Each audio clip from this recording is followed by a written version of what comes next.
Sir, ദിലീപിന്റെ വിഷയം വന്നതിന് ശേഷം ഒരുപാട് പേരുടെ ചോദ്യം, നിരവധി തെളിവുകൾ പ്രോസിക്യൂഷന് ഹാജരാക്കാൻ കഴിഞ്ഞില്ല എന്ന് പറയുമ്പോഴും ഒരുപാട് തെളിവുകൾ പുറത്തു വന്നിട്ടുണ്ട്. പക്ഷേ ഹണി വർഗീസ് എന്ന് പറയുന്ന ജഡ്ജി എന്തുകൊണ്ടാണ് ദിലീപിനെ വെറുതെ വിട്ടത്, അല്ലെങ്കിൽ 7 മുതൽ 11 വരെയുള്ള പ്രതികളെ എന്തുകൊണ്ട് വെറുതെ വിട്ടു എന്നുള്ളൊരു ചോദ്യമാണ് ആളുകൾ ഒന്നടങ്കം ചോദിക്കുന്നത്. വലിയ വിമർശനങ്ങളൊക്കെ ഈ ജഡ്ജിക്കെതിരെ വരുന്നുണ്ട്. പലരും രംഗത്തിറങ്ങുന്നുണ്ട്. നീതിന്യായ വ്യവസ്ഥയെ വിശ്വസിക്കാൻ കഴിയില്ല എന്ന് പറയുന്നുണ്ട്. എന്താണ് സാർ യഥാർത്ഥത്തിൽ സംഭവിച്ചത്? ധന്യജി, കോടതികളുടെ വ്യവഹാര രീതികളെ നമ്മളൊന്ന് മനസ്സിലാക്കി വിലയിരുത്തേണ്ടതുണ്ട്. പൊതുസമൂഹം ഇനിയെങ്കിലും അത് പഠിക്കേണ്ടതുണ്ട്.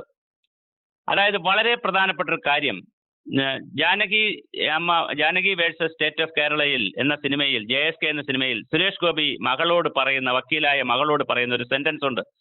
കോടതിയിൽ തെളിവുകൾ മാത്രം പോരാ. തെളിവുകളാണ് കോടതി, സത്യമല്ല.